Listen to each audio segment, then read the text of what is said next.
AOC says so many people in this country hate women. Oh, geez. Even the guy at the party who pulls out a guitar is like, way to ruin the fun. Congressman Jamal Bowman says capitalism is slavery by another name. No, it's not. It's the thing that has given more people more prosperity and hope than any other system, flawed though it surely is. But again, something like the free market is kind of synonymous with America. And if you don't like it, I don't know how you can say you love this country. You know who loves this country? You know who's not constantly complaining about what happened 200 years ago and who's not obsessed with seeing America through shit-colored glasses and shaking off the stench of what irredeemable, privileged assholes we are? Immigrants. Bill Maher has continued his criticism of AOC, suggesting that she is being elevated as a potential future leader of the DNC, a move he argues could seriously harm the party's prospects. He previously voiced concerns about Kamala Harris as well, warning that Democrats ignored those signals and suffered major losses in the 2024 elections. Now, he's issuing a similar warning about what he sees as AOC's unrealistic political vision. His commentary is sharp, direct, and highly critical. So, let's break it down. Mamdani are not Democrats. They'll be the first to tell you that. They're democratic socialists, and that's a very different thing, and I don't think people know that yet. I don't think people realize we already have a lot of socialism. Social Security, Medicare, Medicaid, unemployment insurance, food stamps, veterans benefits, Pell Grants, COVID-era payments, farm subsidies, disability payments, Fannie Mae, Freddie Mac, corporate bailouts, and the jobs program that is building weapons the Pentagon doesn't even want. If you've been following Alexandria Ocasio-Cortez, you may have noticed she's increasingly aligned with New York City politician Zohran Mamdani, and their cooperation has become more visible in recent public messaging. Recently, Mamdani and Ocasio-Cortez appeared in a joint video encouraging New York families, regardless of immigration status, to take advantage of the city's free pre-K and childcare programs. While the discussion itself centers on expanding access to childcare, critics point to the broader political direction behind these efforts. Mamdani's platform has included proposals to expand publicly funded childcare, alongside other progressive policies, and he has worked with state leadership to support further growth of such programs. His broader positions, including support for sanctuary city policies and calls to dismantle ICE, are often cited in these debates as part of a larger ideological pattern. This is where commentator Bill Maher comes in. His argument is not that social programs for families are inherently problematic, but rather that the United States already operates with a mixed system that includes some social safety nets alongside capitalism. From his perspective, pushing much further toward expansive government-run programs represents a significant shift, one he views as potentially risky for the country's political and economic balance. Are radicals about this concept, and radical economic policy is always ineluctably married to radical social policy. Their platform, for example, calls for completely open borders. They're for what Biden was doing, but more. You think you're going to win an election on that?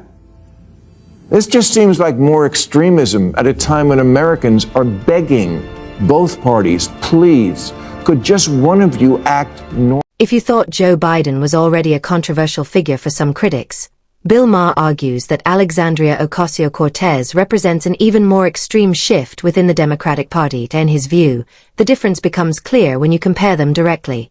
Biden, despite criticism from both sides, has generally been seen as a moderate Democrat.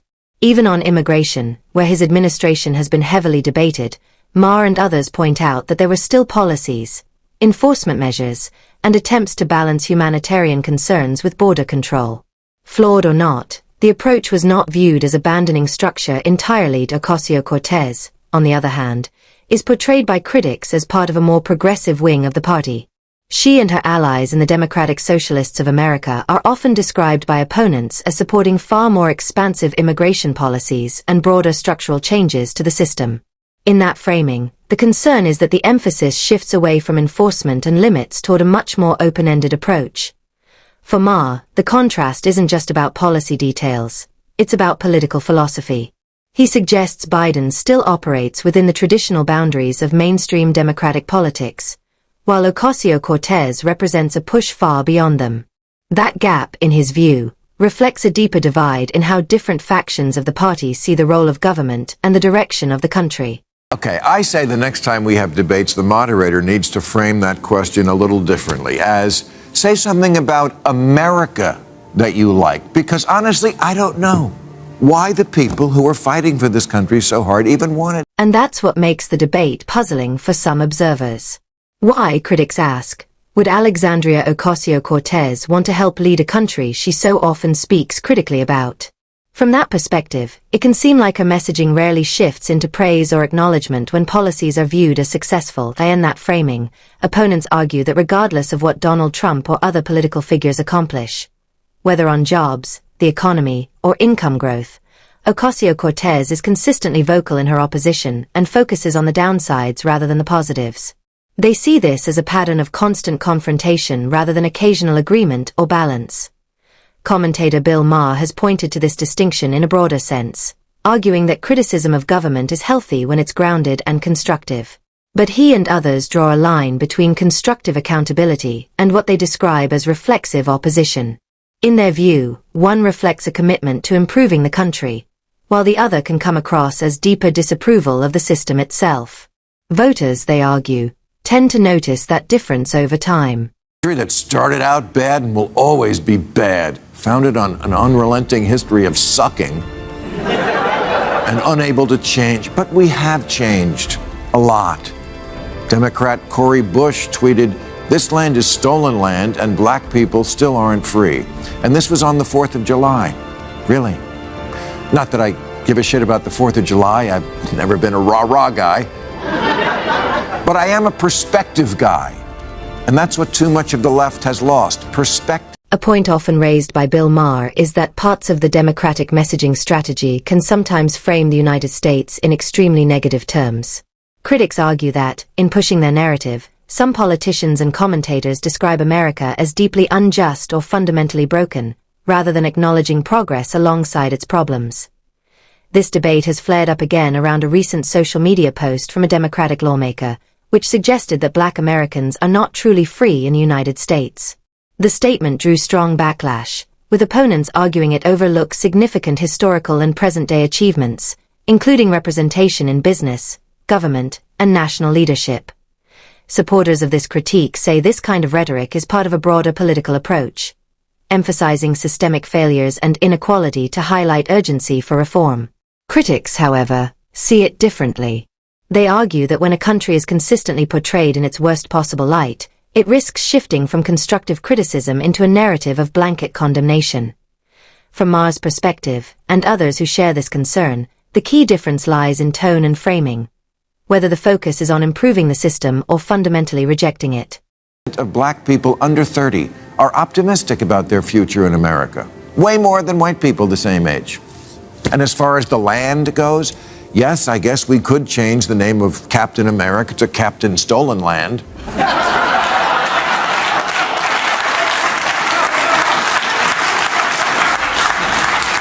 But honestly, to all the people who start every public event now with one of those land acknowledgments where they say, "I'm standing on land that was stolen from the proud indigenous people of the Chumash tribe," I say either give it back or shut the fuck up. And this is another point Bill Maher has made that critics say lands with impact. The concern he raises is about what some call performative politics, symbolic gestures that are highly visible and emotionally charged, but don't always translate into concrete policy outcomes.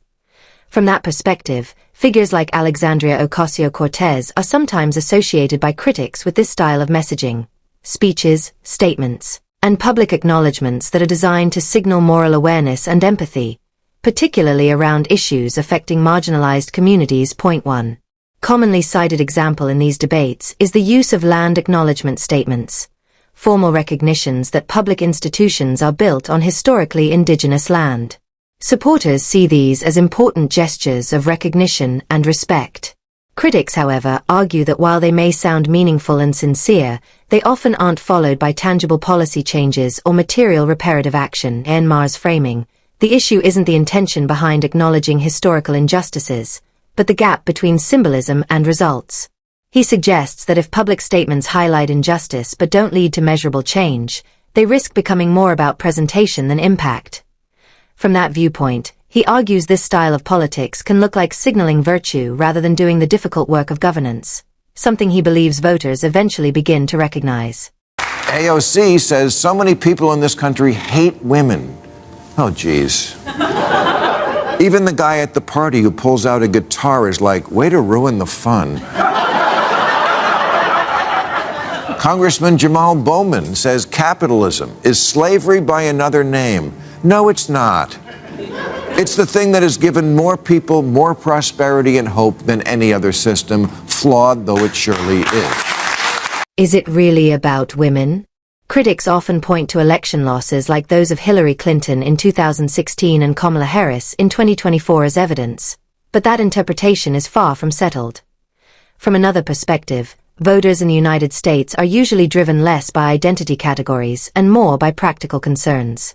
Questions like the cost of living, economic stability, border security, and day-to-day affordability tend to dominate how people make their choices at the ballot box. In that view, the idea that these candidates were rejected purely because of gender is seen by critics as an oversimplification. Instead, they argue that elections are more often decided by public confidence in leadership, policy priorities, and whether voters believe a candidate can effectively handle the issues they care about. Framing the outcome as evidence that America hates women, in this interpretation, risks skipping over those more complicated political factors. Critics say it turns a complex electoral result into a single narrative that may be easier to repeat, but harder to substantiate. Something like the free market is kind of synonymous with America. And if you don't like it, I don't know how you can say you love this country. You know who loves this country? You know who's not constantly complaining about what happened 200 years ago and who's not obsessed with seeing America through shit-colored glasses and shaking off the stench of what irredeemable privileged assholes we are? Immigrants. Some critics, including Bill Maher, have pointed to what they see as inconsistency in the way political messaging shifts depending on which party is in power. They argue that during the administration of Joe Biden, some progressive voices, including Alexandria Ocasio-Cortez and her allies, were less vocal in their broader critiques of the country, while still raising concerns on specific issues. In this framing, supporters of that view suggest that the tone of national criticism appears to intensify or soften depending on the political leadership at the time. Critics of that argument, however, say this comparison oversimplifies how political advocacy works, pointing out that economic conditions, social debates, and policy priorities can shift over time regardless of who is in office. From Maher's perspective and others who share a similar concern, the broader issue is less about individual personalities and more about perception, whether political outrage is being driven by consistent principles or by changing political incentives. I'll tell you the same thing. Ron DeSantis put me on a plane.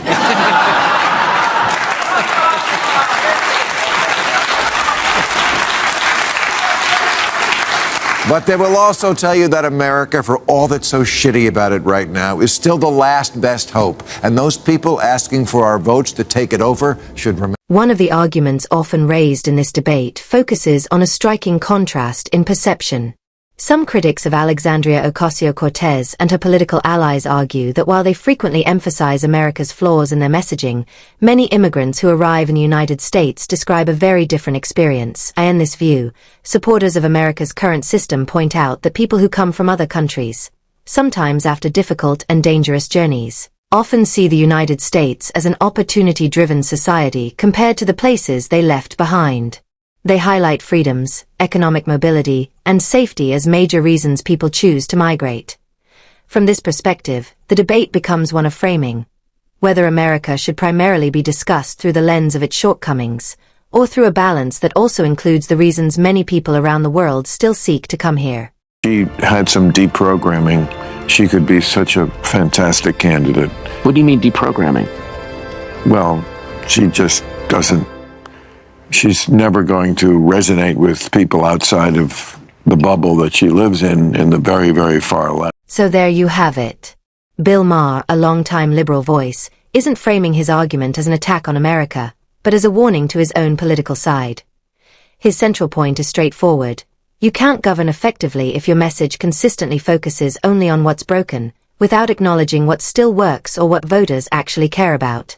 From his perspective, politics built on constant outrage, symbolic gestures, and sweeping criticism risks disconnecting from everyday concerns like the economy, safety, and opportunity. Supporters of Bill Maher say his concern is less about ideology and more about political effectiveness. Whether a party can continue to win broad support if its messaging feels too far removed from the center of public opinion. Whether the Democratic Party adjusts its approach in the years ahead remains an open question. But debates like this suggest an ongoing tension inside American politics about tone, strategy, and direction. If you enjoyed it, then hit the like button and subscribe to this channel for more videos like this.